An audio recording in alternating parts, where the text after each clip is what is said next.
the best way to improve your game is go out and play.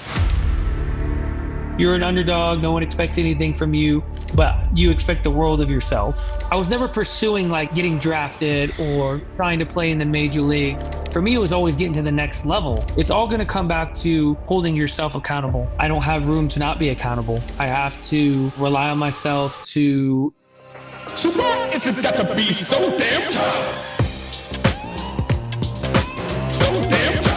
Welcome to the Toughness Podcast. My name is Paddy Steinfort, your host, and today we're joined by one of the most interesting stories, I think, in Major League Baseball. And I might be a little bit biased because I worked with Kevin Pillar at the Toronto Blue Jays when I was a part of that squad there, and he was a part of the squad. We've both moved on. Ironically, ended up back with the same team a few years later at the Boston Red Sox. Welcome to the show, Kevin. Thanks for having me. Good to see you. I like your hair. Good to see you too, man. Thank you. So we were talking before the show, and we've talked thousands of times about your journey. But if you go back to when you were in high school, looking for an opportunity to get into college and play college ball, tell us about that period of your life. Did you want to play big league at that point? Did you think it was reasonable? It wasn't. It was never really the dream. I mean, okay, let's take it back even further. In high school, the dream wasn't to get to the major leagues. When I was a little kid, I thought I was going to play in the major leagues, the NFL, the NBA. I thought I was going to be a professional snowboarder, wakeboarder. And how tall are you, actually, just before we move on from that NBA point? How tall are you? Currently? Yeah. Okay, so like 3, 4, 5 years ago, I was 6 foot. But now that I like established myself in the big leagues, I'm not afraid to admit I'm like 5'11" and 3/4. So all right, good. Under. But like so at the time, I needed every little advantage or edge I could get. 5'11", maybe he's not tall enough. 6 foot, Yeah. He's a grown man, you know. Yeah, I mean, I just wanted to put that NBA dream into perspective there. Anyway, back to you as a kid. yeah, like I mean, anything that I did or touched, I wanted to be. You know, I was a huge sports fan growing up, so I wanted. Yeah, when I was playing wiffle ball in the backyard with my dad, I dreamed of being a big leaguer. When I was shooting hoops with my brother, wanted to play in the NBA. When me and my brother were playing football, when I was playing Pop Warner, I had dreams of playing in the NFL. But those are all the normal dreams that kids have. But it wasn't to the point where I went to my parents at a particular age and said, hey, I want to play in the major league, so let's focus on baseball.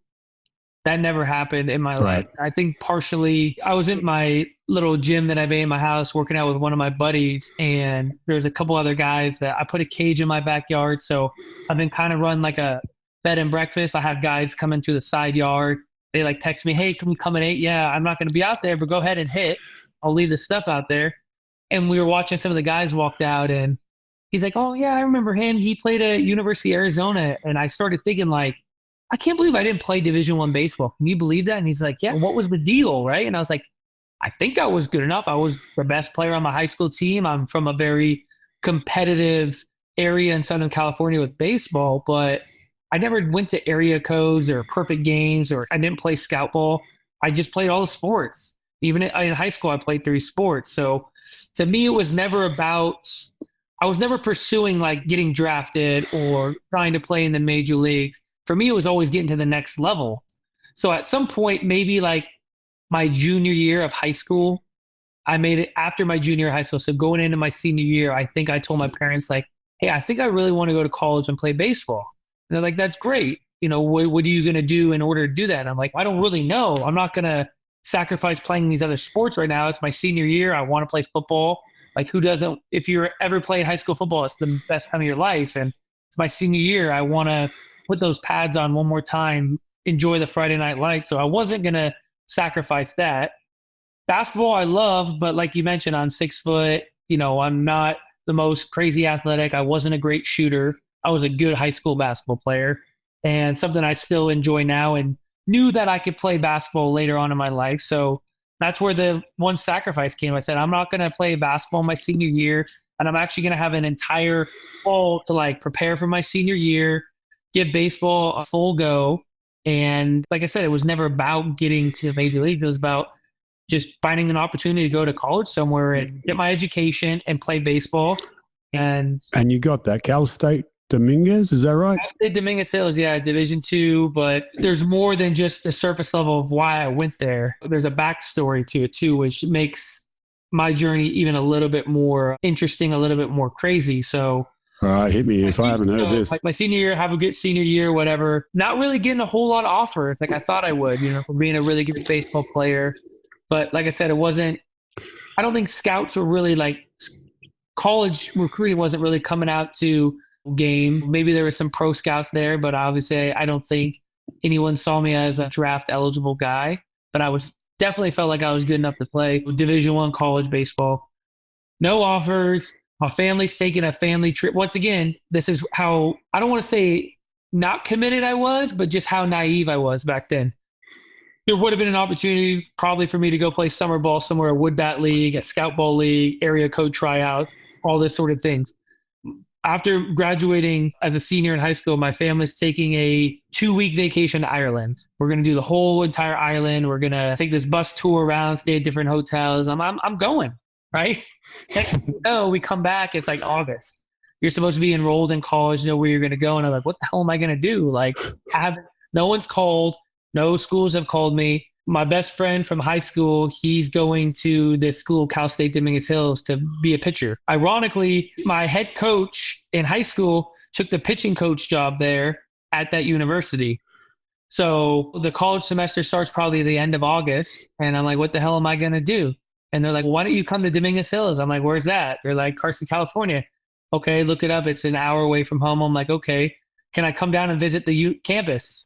Meet with the coach maybe? He's like, yeah, we'll do that. So I drive from my parents, meet with him. He sells me on the idea that this is a great place. You're getting an opportunity to play. I'm like, at this point, I don't really care. It's close enough to home. My parents can watch me play and I'm in.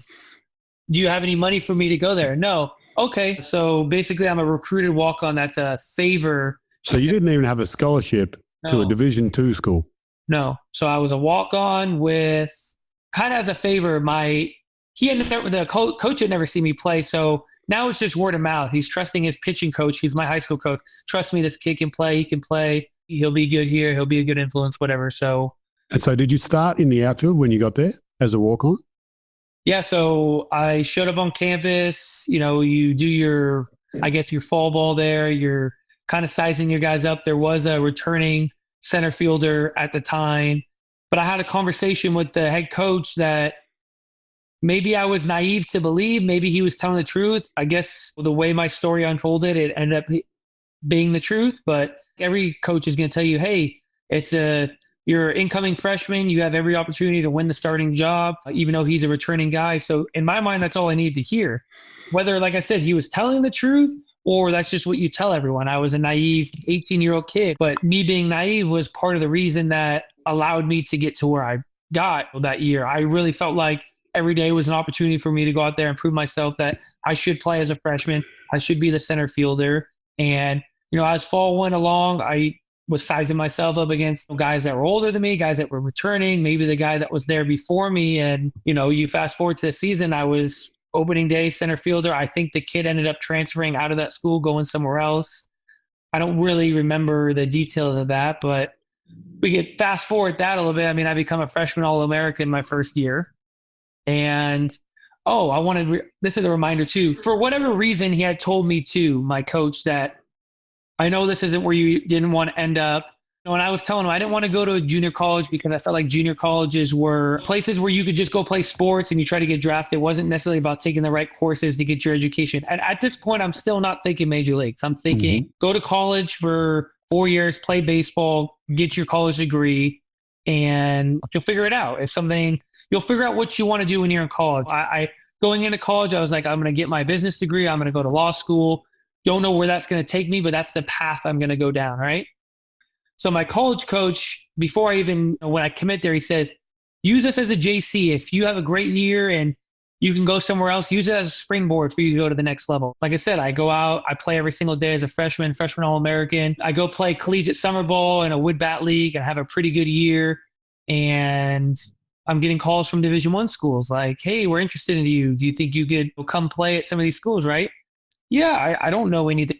I didn't have a role model, a guy that I went to high school with, a brother, a cousin that went down this path. So I'm learning everything as you go. Yeah, as I go. So I pick up the phone. I call my college coach like, hey, University of Arizona's calling. They want to know if I could maybe transfer and play there. And I'll never forget, he gives me this speech about it'd be like telling your wife that you found someone better. I'm going to leave it for them. Right. And I was like, what the hell? Like, that's what you told me I could do. Right. He tricked you. He got you. Yeah, so you basically got me, and no hard feelings. It seems to have worked out all right. I ended up meeting my wife there. Everything I've been able to accomplish in some degree has been as a result of playing at that school. And for me, it was really important that I was going to go somewhere that I was going to have an opportunity to play right away. Once again, being 18, a little bit naive, I felt like there was, and I still feel this way to some degree, there is some value of redshirting or sitting out a year and watching guys and practicing and playing with competition better than you and trying to improve. But I also, to some degree, also feel like the best way to improve your game is go out and play. So it wasn't a matter of me going to like, I could have walked on at UCLA potentially. I didn't entertain those ideas. For me, it was important that I went somewhere I could play right away. I was still kind of a raw baseball player because I had never fully committed to it. I'd only play baseball during baseball season, a little bit in the backyard with my brother and dad, like wiffle ball in between season.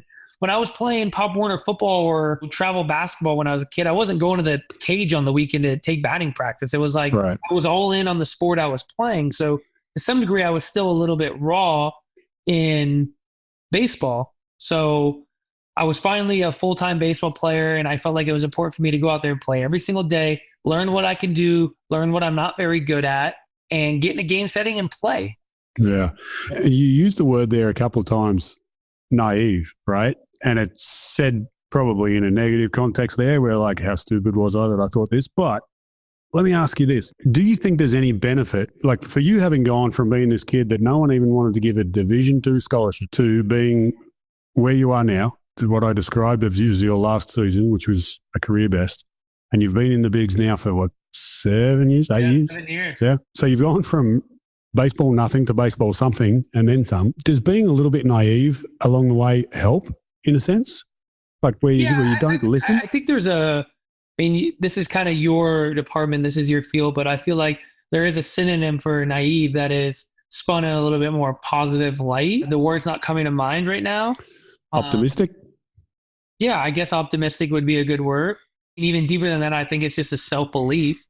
Right. Ultimately, right? Like I had this self-belief in myself that I knew that I was, no matter what people thought of me, I knew that I could play baseball. I knew that I was good at it. And I also knew that I was still a little bit raw because I knew I had committed my whole life.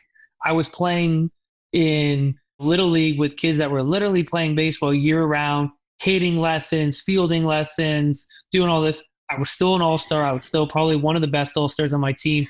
And I was doing it almost as like a hobby, like my seasonal sport that I was playing. So like I always knew I was good at it. Yeah, yeah. And I finally committed myself full time that, oh my God, like I get to actually play baseball in the fall. Then I get to like play like fall games, and then I have a real season, and then I could go play summer ball, and I'm playing year round. I'm in the cage all the time. I'm working out. I knew I was going to be better than people perceived for me. So it was never about what people were going to tell me. It was always about how I believed in myself and where I could go. And I think in some degree, there was some external confirmation along the way of me being a freshman All-American. Like, oh shit, like I am pretty good. Like I am dominating the level of competition I'm playing at. I did get phone calls about some of these bigger schools that didn't offer me, wanted me to come play at their schools after my freshman year. So like I started getting some positive feedback, not that I really needed at that point because I was still so confident and optimistic about what I could do. But part of me getting that confirmation allowed me to believe what I was doing was right. And I think after that freshman year, when I started to get those phone calls from Division I schools, when I went out and played after I was a freshman All-American, after I went out and played a collegiate summer league with guys that played at some bigger schools than I played in, and I held my own, and I wouldn't say dominated, but I held my own and performed really well. That's where I think my mind started to transition to, shit, maybe I can play in the major leagues. I didn't necessarily, at that point, I didn't know the steps that you needed to take in order to get there. Mm-hmm. That's kind of a funny story when you get there, how, once again, naive that I was once you got drafted. I knew that there was levels. I didn't know how many levels there was. I didn't think that when I signed and I went to Florida for like physicals, and then I got sent to short season that I was like 8 steps away from getting in the big league. Right? That's not an uncommon thing for new draftees, though, right? Again, like I said, I didn't really have. I wasn't like I wasn't really in the baseball community. I wasn't in the baseball world where I was playing scout ball and travel ball, and like the kid on my team, my scout ball team's brother was a first rounder or whatever. I didn't even know what the hell that shit meant. I was like really just not familiar with that stuff. And it wasn't really till my junior year. So back up, my freshman year is when I started to believe that maybe I could play professional baseball, at least get drafted and see where it goes. That's always how my attitude's been. I guess on a surface level would be, let's just get drafted and see where it goes, even though deep down inside, I always knew like, if you get drafted, you're going to make it, you know? Right. It wasn't like this. See, I want to pick up on something there because you said you've used this word. I pointed out naive before, but you said you used the word know, as in KNOW. I know this or I knew this. And everything you've referenced besides that one right there was I knew that I hadn't played as much as anyone else. I knew that I was a hard worker. I knew this. I knew like you knew things about yourself that other people wouldn't, who were probably writing you off or not rating you. And you had a belief that if you add all them together, then this is probably going to end up well for you. But that's the first time you've said, I knew if I got drafted, I was going to make it. Where does that come from if you haven't got any reference? Yeah, you know, I knew that's where you were going when you stopped me, that you were going to ask me, where do you think it comes from? And the simple answer, I think, is it's just upbringing. I think it's the way, the work ethic and the way my parents taught me to just work hard. And it was kind of that work hard attitude and see what happens. And I got a blend of both. It's like I said, on the surface level, it's like, I'm just going to quietly put in the work and see what happens. Even though internally I have set these crazy expectations for myself or have the confidence that I know I'm going to get it done. Even at to this point in my career where it's kind of this weird thing when things get a little bit tough in this industry. And I went through probably the hardest thing I ever went through with coming off a career year, being a free agent for the first. I was going to my last year ARB. I was supposed to go back to San Francisco. I was happy. Had a pregnant wife. My wife's family was only an hour away. Like all the stars kind of aligned that I got traded there. I was going to have my second kid. It was just going to be, I live here in Arizona, spring training here. Like all the stars were aligning, right? Then I get non-tendered and I'm like, at first, great. I'm just coming off the best year of my career. Like who's not going to want my service? Ching. I'm about to cash in, right? And it's a month before spring training, I'll have a job. And that's why when you asked me to do this, I felt like it was a perfect thing for me to do, not just because of my story and my journey of where I came from to where I gotten to, but what I went through this off season was, it was the first time where, and I know there's like a stigma around like mental health and stuff like that, but it was the first time I had like a mental breakdown. And I actually had to, you mentioned Sam, I had to seek someone that's been in my corner, someone close to me at a level I never thought that I would ever get to. Being a professional athlete, being someone that's pretty confident in his ability, goes with the flow a little bit. I just finally felt like things were so far out of my hand and out of my control that I lost control and I had a breakdown and I got help. And it's easy for me to talk to because I think more people need to talk about it. It's easy for people to talk about like our physical weaknesses that we have with a strength and conditioning coach or a running coach that I don't run fast enough. It's easy to talk about these physical attributes, but all of a sudden there's this huge stigma about talking about a professional athlete and not having the mental strength or mental capability or to handle certain things that happen in this game. And I hit my breaking point and I needed to seek help. And obviously it did help. It got me through it. It wasn't easy, but shortly after that, I got a job and things worked out and I ended up in a place where I was pretty happy, but I fought it for so long. I probably waited too long in some regards to actually seek the help that I needed. Well, let me jump in there. And you know that we've never to that point where I've actually had a breakdown, but we've had a lot of interactions in our time together too. And I learned early on that it's not a sign of weakness. It's just another notch to put on our tool belt. And I think that's the cool thing in sports. And like you mentioned, even in the military now, there are people in your position available for people. And it is important to understand that as much as we think of mental health as a weakness or something, our brain is a muscle. It does need the reps and the exercises. And sometimes you need to vent, and sometimes you need tools in order to strengthen your mind. And I think that's where over our years of working together, we spent a lot of time, and I was never afraid to ask for help. Yeah, absolutely. And then so I'll tell a little bit of the story, at least how I experienced it, right? Because I arrived at the Blue Jays, my first job in professional baseball. I've watched it as a kid, but you can hear from my accent, I'm not from around here. And so I wasn't super familiar with the game, but I was familiar enough with working with pro athletes and doing this sort of work, right? Talking about mental strength and getting stronger, and a lot of exercise on that front. So doing psychology, but not so much in the clinical sense where someone's had a breakdown. There are other people who do that for the teams. I'm more on the strengthening side, but even that still is problematic for some people to make the approach and to admit or open up and say, hey, what do you do? Like, can you help? I'm having this issue or that issue, or even some people aren't having issues and they just want to talk about their game, right? And there are two guys who I did a lot of work with in that year that you and I connected a lot. One of them was a good friend of yours as well, Justin Smoke. And both of you came to work with me a lot during spring, but I want to know how you got to the point where you're like, yeah, I'm going to do that, because you hadn't done that previously, right? Yeah, it wasn't something that was available. It was always someone, I keep referring to him as name, but Sam, who was more there for like family off the field problems, but there was never someone there that you could just talk to about, hey, why am I feeling this way right now? Why is my attention being taken from my performance? And I'm thinking about things that should matter in the moment right now. And I think that's where we spent most of our time. And, you come into the clubhouse, and I remember maybe our first interaction, you introduced yourself and you basically said, I'm here to help. And I told you the most important thing for you to do is gain the trust in guys. Don't force yourself on them. This is a new thing in the game that people want to know that they can trust you. Right? Because once again, there's a stigma around people in your line of work and potentially sharing, especially in the baseball world. Your personal information is so important because we all feel like it can be used against you sometimes. Yeah, we feel like in this game, everything is used against us. There are always a reason not to sign us, pay us, play us, whatever it might be, right? So, and I consider myself a pretty cerebral and smart guy. So I'm like, and I like the idea of something new and gimmicks and ideas and stuff like that. So you come in and I'm like, well, what do you got for me? What are you going to help me with? And it wasn't at that point, it's spring training. I don't have any issues. I'm back with it. I'm comfortable, right?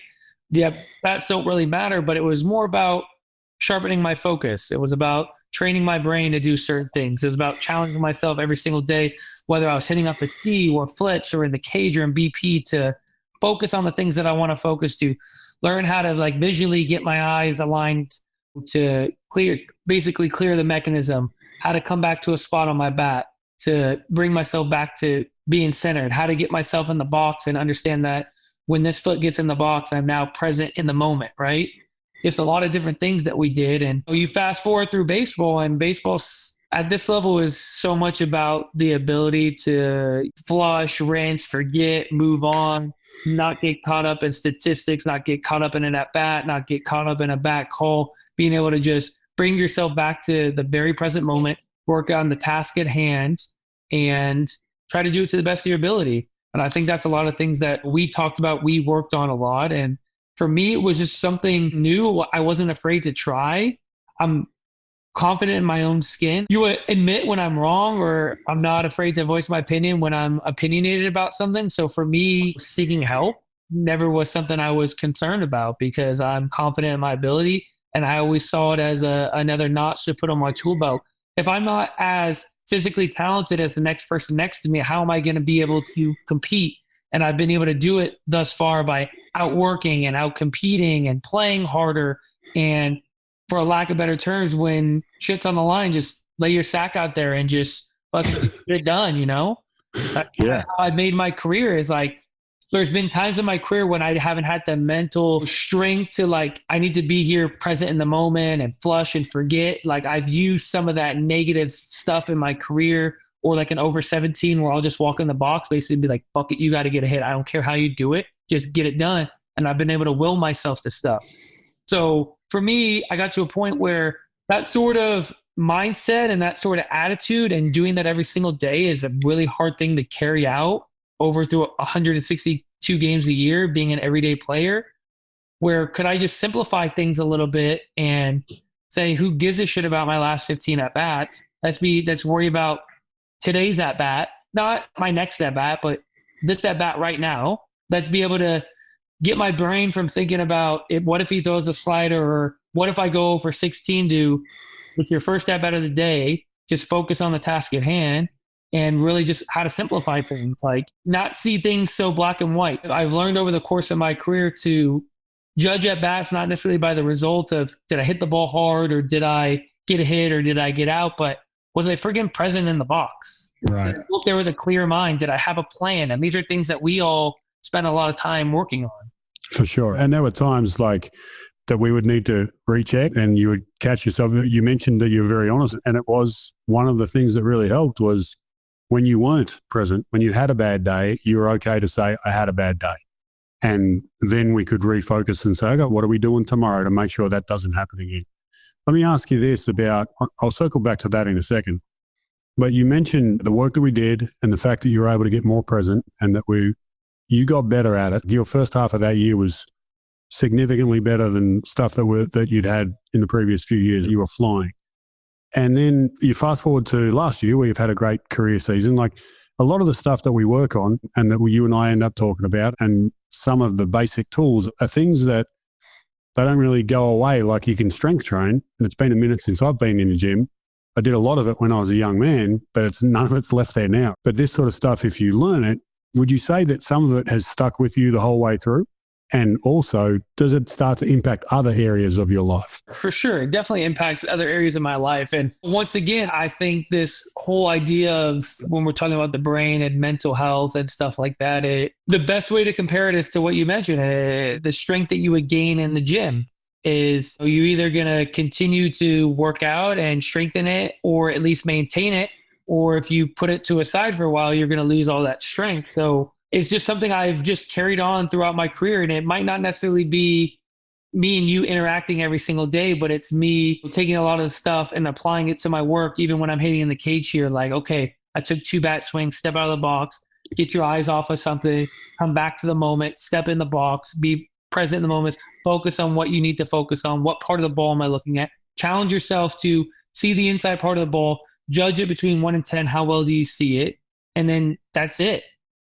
And then it's just transitioned into more just, for me, the way that I've been able to stay sharpened is I read about it a lot too. I read books about it. And I think the more that I do that, I've been able to self-maintenance myself a lot more. Not to say that I've ever gotten to a point where I would ever get away from using someone like you in my life or throughout a baseball season, but I think taking the ownership of it the same way that I've taken ownership of my body, and I don't need a strength and conditioning coach to push me to work out in the weight room. I've had to take it upon myself to make sure I'm staying sharp when it comes to things about my brain and find ways to challenge myself and use all the tools and consistently tell myself how important they are and hold myself accountable to them. Because at the end of the day, anyone in trying to get in my position, someone trying to get to the next level at whatever they're trying to do, it's all going to come back to holding yourself accountable.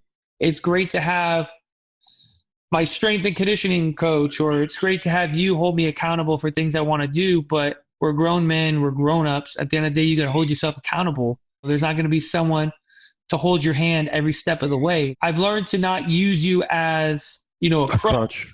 Yeah. Not to use you as a crutch, but I use you as a resource. Mm-hmm. And, that happened over time. Yeah. You mentioned accountability there, and it's a really key word, particularly for anyone who's trying to achieve anything great over the long term. I can get fit in 30 days, and even that's tough. But if I'm trying to stay fit and run a triathlon by the end of the season, that's going to be really hard work, and accountability is going to be a key part to it. I gave a talk to the Stanford emergency doctors a month or two ago, right? And someone actually hit me up afterwards and sent me an email and said, hey, I'm trying to do this. He's clearly really good. He's working at one of the best hospitals on the West Coast. He's an emergency doctor. He's probably got his whole life laid out in front of him. But he's like, I just don't seem to be able to keep myself accountable. And he asked me, what tricks do you have to be able to do that? Now, I have a couple of answers, but I'm interested, given that I just mentioned before, you were very good at being honest and upfront about, I didn't do that when we were talking. And you've also said you've got to hold yourself accountable. How do you make sure that happens? Because we're all human and sometimes we're not as good at that as we might want to be. I think it's just something I've learned over the course of my career that in some degree I work for myself. Obviously an owner, a general manager employ me of their team, but I'm only as good as I allow myself to be. I can only play this game for so long. So I have to maximize every single day of my career in order to stay in this game. So I've learned just along the way that I don't have room to not be accountable. I've just learned that the sad reality is that we are expendable, that we do have a shelf life. And if I want to play this game for as long as possible, my accountability had to start yesterday. I have to rely on myself to get everything that I want to get out of this game. And I think that maybe just goes back to just the way my parents brought me up, seeing my parents just work hard and be accountable for themselves. I think them being business owners, I think there's a kind of just a sense of accountability that you learn from watching them, that they didn't have an employer telling them what to do. Everything that they've accomplished in their life is something that they built on their own. And my dad, this was a little bit later on in life, that once his business was up and running a little bit, but my dad was still working 7 days a week, but he always made time to come to our games. He never missed our games. We were always the number one priority, but he also understood that it was his business, that if he needed to work a Sunday and get up at 6 a.m. and go in and leave at 1 because me and my brother had a game at 2, that's what he had to do. That's all I ever knew. And even before that, he talked about laying hardwood floors on his hands and knees, working 7 days a week because that's what needed to be done in order to get the business running. So I think part of it is just watching my parents and watch the success they've had. And I think some of it might just be DNA. I think some of it's just inherent behavior of what I've been able to witness in my life. And also I think just some role models that I've had growing up, like professional athletes that you hear them talk about that sort of stuff and maybe you don't understand it. So you start to educate yourself on it a little bit more and then you're living it and you're like, oh, it all makes kind of sense now. I'm going to circle back to that role model thing in a second. But you've mentioned your upbringing a few times now and you're a new-ish father. And I'm curious if you fast forward, let's say 6, 7, 8 years, 9 years, so that your kids are like at an age where you can really start to teach them stuff and you're drilling stuff into them and they're getting more involved in the world. What would you say is like the thing that you would be doing to make sure that you help them be accountable? And not necessarily that you keep them accountable, but you're going to help them learn those lessons. I think there's some challenges that I'm going to face as a parent in regards to that stuff because I just understand my journey and how difficult it was and how much I put into doing what I wanted to do. I think there'll be a conversation at some point with my daughter or son. They say, hey, Dad, I want to do this, right? And I think that's where I'll really have to sit them down and talk about the sacrifices, the accountability, the work ethic and stuff like that. If you really want to do it, I'm all for it. But if they want to just play sports when they're young and kind of like what I was doing, it's going to be hard for me not to like overcoach them in a sense that maybe they're just playing because they think it's fun. For me, it's like, oh, if you're playing it, like you need to work hard at it. You need to do this. Obviously, you want to teach your kids work ethic and stuff like that too. But it's definitely going to be a challenge for me to not overcoach them, allow them to be kids, almost take a step back, be on the sideline and not be that crutch for them, but be a resource for them. I think that's going to be my challenge, is not being the crutch and maybe overcorrect or overcoach. Like, hey, why you didn't play very well today is because you don't work at it. But like, if they ask me like, hey, Dad, like you were a successful baseball player. Like, how did you get there? I really like doing this. Well, okay. You need to work at it. You need to enjoy it. And you need to be accountable for yourself. If you want Dad to throw you 200 pitches in the cage in the backyard, Dad's going to do it, but I'm not going to ask him to do it. Right. Well, I probably will ask him to do it, but I don't want him to do it. That's going to be the challenge, is I'm going to want them to do those things, but I don't want to force them to do things. I want them to come to me. And I think that's what my parents did a really good job of, is they introduced us to all the sports.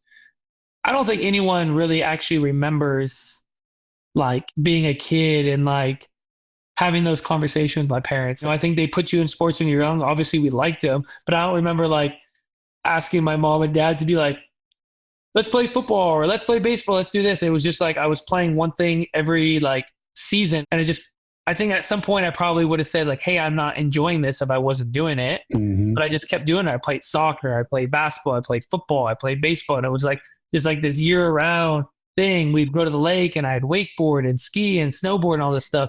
And I think at some point if I didn't like it, I would have said something. Yeah. So I think just introducing my kids to it and kind of take a step back and be a resource, but not be their crutch. And as they ask questions, give them more along the way. That description that you're describing there, I watched on Father's Day, there was an interview of Will Smith, who's a big hero of mine, a role model, so to speak. And he spoke about him being a parent and having the same challenge because he's obviously a badass. He's achieved world domination in multiple areas. He's a freak. And he said it was really hard for him, particularly with his daughter, not to just be like, yo, I got you a hit single. Now we're going to do it again. And you're on Jay-Z's record label and you're this and you're that. And then he said he had to shift his mentality around being a parent from I'm going to help them be what I want them to be or what they can be to a gardening approach where this seed has already decided what it's going to be. Like that seed is going to be what it's going to be. I don't make it into a flower. It's going to be a flower. My job as the gardener is to make sure the soil's good and water it and just make the environment as good as possible and it'll grow the right way. And what you're talking about there sounds a lot like that. Yeah, we'll circle back to like what you mentioned about role models. Well, one of my biggest was Kobe Bryant. Mm-hmm. And, I just think about his life, his second act of being a dad and just all the things he was doing with his daughter in basketball. And to some degree, I think his daughter was probably just born with it, being his daughter. But watching her dad be so successful at it, she had a love of the game. He encouraged her passion of it, kind of like we were saying. She was probably already going to be a basketball player. That seed was already planted, but taking a step back and allowing her to be herself. And as she got to a certain age where she was like, hey, Dad, I want more. Yeah, can you push me? Then you just dive all in with your kid and you try to give them the world. You try to give them everything, all the education that you learned in this game and what it takes to get to that level. So I think that's going to be the biggest challenge as a parent is taking a back seat and just allowing them to be kids and doing what they want to do. But when the time's right and they ask for it, to be that resource. To go all in, as you said. Yeah. There's some parallels there. Now, I didn't think that we would get into talking parenting in this interview, but I'm really glad it's gone here because as you're talking about that, I'm reminded of some of our early chats sitting in a dugout or a locker room or standing in the outfield talking about your approach to hitting, which was a lot about waiting until you see what you want and then going for it, right? It wasn't like I'm going to force myself to get a hit on this exact pitch. It was an element of I can't dictate what he gives me and whether it's going to be the right thing, but when the right thing turns up, I'm on it. Do you see the parallels there? It's a parallel for life too. That's why baseball is such a great game because there is so many parallels to life. And just because I want a fastball doesn't mean I'm going to get a fastball. Just because I wanted to play at UCLA doesn't mean it was going to happen. Sometimes we get curveballs thrown in our life and you either choose to swing at them or you choose to let them go. And sometimes you chase them, sometimes you don't chase them. Sometimes you strike out, sometimes you don't. Well, that's why baseball is so great is the parallels to life. And I think the great thing, like you mentioned too, is whether it's in life or baseball, it's almost, I don't want to say it's this sit back and hide in the woods and pounce when the opportunity presents it, but it's stay ready when it shows up, don't miss your opportunity. And I think that's kind of been the thing I've been most proud of in my baseball career is that's kind of the mentality that I've had was you're an underdog. No one expects anything from you, but you expect the world of yourself. We can let that be known in a very never arrogant or cocky way, but a very just confident way, but not even carry myself with this hubris or confidence, have this internal belief in myself and this work ethic that matches it. Like I'm not going to walk around the clubhouse and tell people, hey, I'm going to get to the big leagues. I already know that inside me that it's going to happen because I believe it and I know I'm going to work hard or I'm going to die trying. But I'm going to allow my work to show people that, oh, he does believe in himself. Why would he be in the cage 4 hours after the game hitting if he didn't want to get there or he doesn't believe in himself? Or why is he playing so hard? If this is just for fun. It was never about fun for me. It was the moment I signed, it was get to the big leagues, prove everyone wrong, fuck everyone. And do it because it's not an easy thing to do. It's you chose to go down a path that is very difficult and no one's giving you any handouts along the way, but you know that if you have a jersey and a team and a field to play in, you got an opportunity to change people's minds, change their perspective, and prove everyone wrong. And that's what that attitude that I had up until a couple of years ago. And it was something I had to relearn. Well, I had this FU chip on my shoulder mentality that got me to the big leagues and kept me into the big leagues. Then you establish yourself in the big leagues, and naturally that goes away because no one gives a crap about your story anymore. You made it, you proved it. Your priorities change at that point. It's not about how I got there and that I was able to stay there. It was, how do I get there and stay there, to I'm established as a Major League Baseball player and I can do what I've been doing and I can make a nice career. Now I want more. I became more.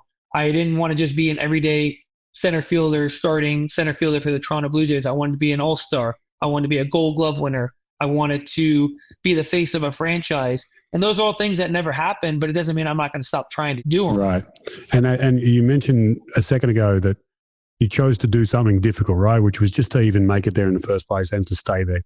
But what you've described there is like continuously choosing to do something difficult, and specifically in relation to you saying it's not like hiding in the woods and then pouncing. It's being able to stand in the fire, stand in the hitter's box, so to speak, and it's uncomfortable, right? You don't ever get up there and feel like, oh, this is great. I feel like I'm relaxing on the beach. That's uncomfortable, and being able to stand in the discomfort with stillness and presence. And then when the thing turns up, you go, you're not hiding. You're just standing in an uncomfortable I think spot. that's the big thing. It's not about hiding, because it would have been easy for me to hide, for a lack of better terms, when I signed and I wasn't playing every single day in short season as a 22-year-old when everyone else on my team was 18. It was just put your head down, go to work, and be ready for when your opportunity presents. I don't know when it's coming. I don't know when they're going to write my name in the lineup card, but I promise you I'm going to be ready for it. And that doesn't mean I was going to go out and get 4 hits every single time I was going to be in the lineup, but I was going to be prepared to give the best at bat I can give, to go out, run the bases hard, play with my hair on fire, and just earn the respect of my coaches. That I kind of learned this early on in professional baseball, when maybe a lot of it was to do with the chip on my shoulder. A lot of it was me trying to prove the world wrong.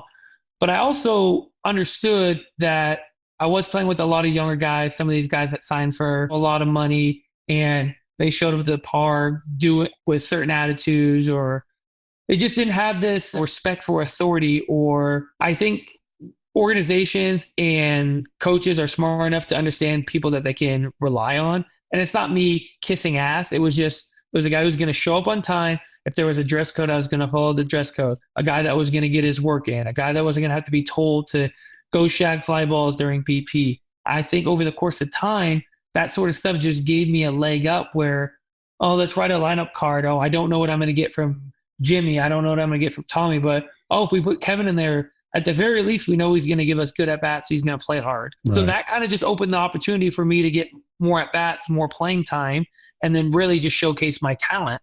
Yeah, and that was one of the things that we would talk about often, is having a set of non-negotiables where it's like, regardless of how I feel, regardless of whether the coach rates me or not, what the game's given me, like the game doesn't give a shit how you feel. It cares about what you do and what you give. And that's, you're able to turn up consistently and say, here's what I do and here's what I'm going to do regardless of what's going on. And I think that's for you, I don't know if I've ever said this direct to you actually, because we've worked together so long. That's an admirable trait and a rare one as well at times. When we talked about doing this, there was a couple of things I wanted to mention in regards to this topic, but one of which, touching on one of the topics I mentioned about how my perspective and my things changed from being a guy that had to prove everything wrong to let's just set the bar really high for myself and try to reach these maybe unrealistic goals, to somewhere where I'm at right now as a 7-year veteran, where I don't really care about the things that people say about me on Twitter. I'm not out there trying to perform to anyone else's expectations but my own. But I still fight the anxieties and pressures. But these are only the pressures that I put on myself, because this is how I take care of my family. And those are never going to go away. To some degree, I think if you don't have those feelings, then either you're not human or you don't care. you just don't care. So for, like you said, the people that are going to be listening to this, whether you're a 22-year-old trying to, move up in the ranks of the military, you're a businessman trying to do the best for his family, I think that's something that people need to understand, that these are things that just never go away. It's just we learn how to deal with them, maybe set them aside, because I still feel the anxiety and pressure every single day I step on the field because, one, I'm trying to reach these potentially unreachable goals that I've set for myself. And I think me and you have talked about, rather than setting a bar, we set a range of goals. That way we don't feel like we've never reached our goal. If we reach the very bottom, we still know we have a top, there's more to gain, but at least we feel accomplished that we reached something. So I think that's something I learned from you, was setting a range of goals. Like every year I say, hey, I want to hit between 15 and 45 home runs. And if last year I hit 20, so like I feel accomplished. Like, yeah, I reached my goal, but shit, I didn't reach my ultimate goal. So let's continue to work harder, right? But yeah. I think it's just important to people to understand that it's good for me to talk to someone like you, because all the stress and anxiety that I put on myself now in my career is not driven by external stuff. I could give two fucks if I strike out 3 times in a game because it's baseball and it's really friggin' hard to do. And usually the guy on the mound is probably better than I am. And that shit's going to happen. The pressure I put on myself is I just want to be able to play this game as long as I can. I want to perform at a high level. I want my family to be proud of me. I carry an army of people that root for me, being one of the only kids to make it out of my area to the big leagues. And it's fun. It's an honor. It's an honor to be that guy, but there are some stresses and anxieties that come with it, because you do feel like there's so many people that almost living and dying with all your successes and your failures in this game. And I've gotten better at saying, I don't give a shit even about my parents. If I strike out 3 times and my dad's going to call me and be like, oh, what a tough day at the yard, be like, yeah, you can only imagine. Try stepping in my shoes. Stop really trying to please people, but really just be satisfied with myself and take care of my family. And I think trying to dumb it down to the simplest terms of what we've mentioned is, you're not always going to get the results. But I think if you can focus on the things that you can control, which are like being able to focus in on what you want to focus on, have a plan, have a set goal. Did I do all my prep work the day before, whether it was physically, mentally, video? Did I check all those boxes? And sometimes it's just not going to go your way. Sometimes you're going to make out. Sometimes you're going to go through these extended periods of times where you're not performing at the level that you want to perform at. Yeah, I couldn't have put it better myself, man. You're a living paragon is the word that popped into my head, but I can just say example. You walk the talk. I want to ask you one last. I'll tell you a quick funny story too, because the idea of this whole stigma around mental health is still like making its way through sports. Like it's okay to ask for help and stuff, but it started happening. And some of my friends now that I play with the Giants and some of the guys that are closer to me, like will text me now too. And there'd be times after really tough games, rather than me like throwing shit or cussing or stuff, guys would just see me in my locker. I'd be sitting there. They'd be like, what's wrong? And I'd be like, I'm just sad. Like, it's like I wouldn't say it's a joke, but it was like my way of like maybe even dumbing it down, the fact that we are human beings and we do get emotional over this game. And it's not like I wasn't having a mental breakdown because I went 0 for 4, but like I'm a human being and it's okay to be sad. So it started as a joke, and then people would start to like, someone would strike out in a big situation, they come sit next to me in the dugout, instead of losing their shit, they would just look at me and be like, you know what? I'm sad. I'd be like, it's okay to be sad. Like we're human. One last question for you, man. I know you got to go. You mentioned having role models. When you think about your time in baseball, it's been a long trip so far and hopefully many more years to come, and you think of toughness, who's the player or coach that pops into your mind where you're like, they are the toughest motherfucker because, and why do they stand out from other people? And it's toughness. I've been fortunate to play with a lot of really good players, and obviously a lot of those guys are super talented, but the one thing that I always admired about some of these guys, and I'll just name a couple of them, Donaldson and Edwin Encarnacion come to mind, is they were just always so confident in their ability. And Josh did it in a different way than Eddie. Josh would come in and tell everyone like, I'm fucking due. I'm one swing away from getting out of this, or don't miss this at bat today. And even if he struck out, he'd come back with the same attitude like, oh, I just missed it. I'm going deep the next at bat. And more times than not, like, it might not have been that at bat or that game, but like it'd be 3 days later and be like, holy shit, he called it, right? And it was just this self-belief he had in himself. And then someone like Edwin Encarnacion just was always just even keel, that you could never tell when he was going really good or really bad. He just believed in himself, and it was a very quiet belief. He just put his head down. He'd go do his video work. He'd go to the cage. He'd take his BP. He'd do his homework, and you just never know. And I think my experience of playing with really, really good players, like Hall of Fame caliber baseball players, players of my skill level that are right in the middle, is I've gotten better over my course of my career, but I look back on the early years of my career and I was a damn roller coaster. And I always understood that I would never get too high, even when I was successful. Even later in my career, I've learned to enjoy it more because this game is so hard and you don't have that much success all the time. When you do something great, to enjoy it.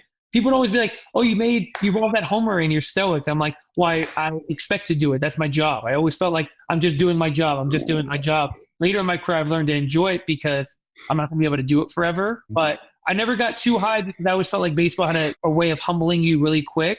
But it was hard for me not to get so low.